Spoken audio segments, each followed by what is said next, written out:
வடிவேலு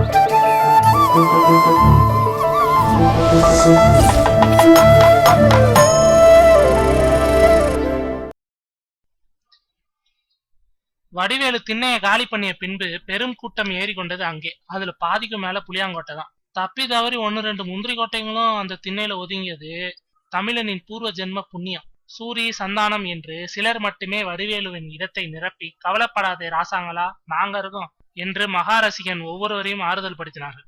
இதில் சந்தானம் மட்டும் இனிமே ஹீரோ தான் என்ற முடிவை எடுத்ததும் இண்டஸ்ட்ரியில பெரிய பள்ளம் விழுந்தது. அதை நிரப்பும் விதத்தில் ராப்பகல் பராமல் உழைக்க ஆரம்பித்தார் சூரி. யோகி பாபு, சதீஷ், கருணாகரன், மொட்ட ராஜேந்தர் என்று சிலர் செய்த காமெடி சேஷ்டைகளை அவ்வப்போது டிவியில் பார்த்து சோடா குடித்து ஜீரணித்துக் கொண்ட வடிவேலுக்கு சூரியன் பர்ஃபார்மன்ஸுக்கு மட்டும் அடிவயிறு கலங்க கலங்க ஆத்திரம் வந்தது.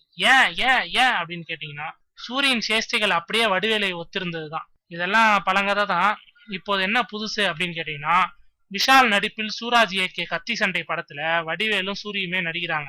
ஆனா சேர்ந்து இல்ல, தனித்தனியா. முதல் பாதியில ஒருவரும் இன்னொரு பாதியில இன்னொருத்தரும் பிரித்து கொண்டாலும் ஒரு காம்பினேஷன் காட்சி இருந்தா அமோகமாக இருக்குமே என்று நினைத்தாராம் சூரி. ஆனா வடிவேலு ஒப்புக்கொண்டால் தானே, தப்பி தவறி கூட அவன் கண்ணில் படக்கூடாதுன்னு ஸ்ட்ரிக்டா சொல்லிட்டாராம். பல வருஷம் லீவ் போட்டுட்டு ஆபீஸுக்குள் என்ட்ரி ஆகியிருக்கும் வடிவேலுவை அன்றாடம் ஆபீஸுக்கு வந்து போய் கொண்டிருந்த சூரி காலி பண்ணி விடாமல் இருக்கணும்.